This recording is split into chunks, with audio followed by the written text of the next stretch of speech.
Morning to afternoon routine தான் இந்த வீடியோவில் பார்க்க போகிறோம். இன்றைக்கி சாட்டர்டே அப்படிங்கிறனால கொஞ்சம் ரிலாக்ஸ்டு டேவாக தான் இருந்துச்சு.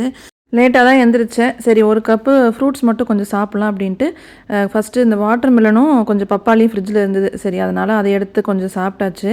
அதுக்கப்புறம் வந்து பார்த்திங்கன்னா அந்த ஃப்ரூட்ஸ் மட்டும் சாப்பிட்டாலே வயிறு ரொம்பாது.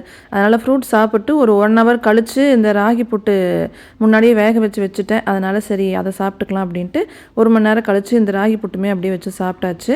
மதியம் லஞ்சுக்கு வந்து பெருசாக இன்றைக்கி ஒன்றும் வேலை கிடையாது. இன்றைக்கி லஞ்ச் வந்து எனக்கும் என் பெரிய பையனுக்கு மட்டும்தான்.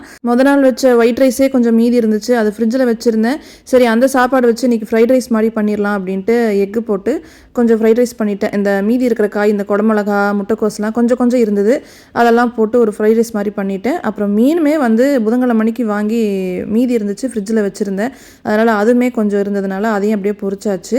ஸோ அன்றைக்கி லஞ்செல்லாம் முடிச்சதுக்கப்புறம் பார்த்தீங்கன்னா எனக்கு அந்த க்ளீனிங் ஒர்க்லாம் கொஞ்சம் இருந்தது. இந்த கபோர்டை பல மாதங்களாக க்ளீன் பண்ணவே இல்லை. பசங்களும் நானும் யூஸ் பண்ணிகிட்டே இருக்கிறதுனால அது க்ளோஸ்டாக இருந்ததுனால அப்படியே கண்டுக்காத இருந்ததுனால ரொம்ப குப்பையாயிடுச்சு. ஸோ அதை க்ளீன் பண்ண ஆரம்பிச்சிட்டேன்.